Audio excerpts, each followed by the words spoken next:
May hangover pa ba ang San Miguel Beermen sa hindi nila pagpasok sa playoffs nung last conference? Para sa akin, tapos na. Tapos na ang hangover ng San Miguel Beermen mula sa nakaraang conference kung saan hindi sila umabot ng playoffs. Hindi normal sa kanila yan. Kaya siguradong may gutom at fire sa team ngayon. Disappointment fuels motivation. Sanay silang manalo, kaya yung pagkabigo ay naging panibagong inspirasyon. Ang tanong ko dito, handa na ba sila sa All Filipino Cup? Para sa akin, malaking oo. Walang import, walang problema dito kasi kilala ang SMB sa dominant sa All Filipino Cup dahil sa Junmar Pajardo or healthy at eager to reclaim dominance na makikita natin na kung magtutuloy-tuloy ba yung pagiging dominante niya sa ilalim, lalo na wala siyang katapat dito sa All Filipino Cup. Pangalawa ay si CJ Perez.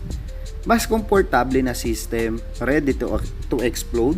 Abangan kung siya na ba yung magiging main guy sa crunch time habang si Junmar ang anchor sa paint na sasamahan pa natin ng solid na supporting cast, veterans plus new energy na kung mangyayari man ito, dito natin masasabi na nakabalik na ang Beermen. Pangatlo is yung system ni Coach Leo Austria. Kung si Leo Austria ang still calling the shots, expect solid system, adjustment, and calm under pressure. Pero kung may changes sa coaching staff, interesting kasi mapapanood natin yung bagong dynamics ng team. Veteran core knows how to bounce back. Ito yung team na matagal na hindi ito matutulala dahil alam nila kung paano bumalik sa form. Para sa akin, ito yung mga dapat abangan dito sa San Miguel Beermen sa darating na All Filipino Cup. Number 1, historic run for another Philippine Cup title. San Miguel ang may pinakamaraming Philippine Cup title sa kasaysayan. They've dominated this conference for years, lalo na nung nag-5-pit sila, yung era ng The Death 5, yung from 2015 to 2019. Ito yung mga dapat abangan kung makakabalik sila sa finals at madadagdagan ng isa pang corona sa kanilang legacy. Pangalawa is yung depth at experience.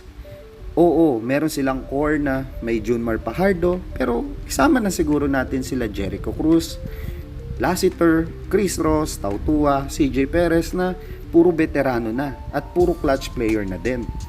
Then, their experience in playoff situations give them an edge lalo na kung dikdikan na yung laban. Then, number 3 is yung team chemistry at system fit.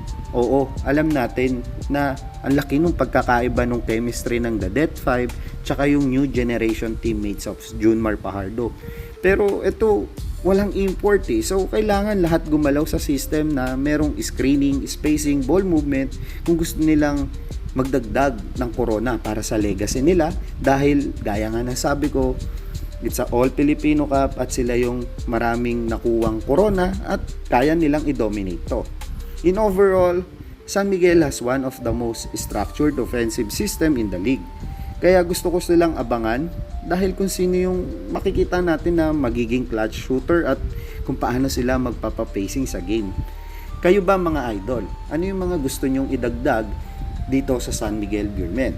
Please comment down below. And this is JM from JM Hoopcast channel. Salute and God bless mga idol.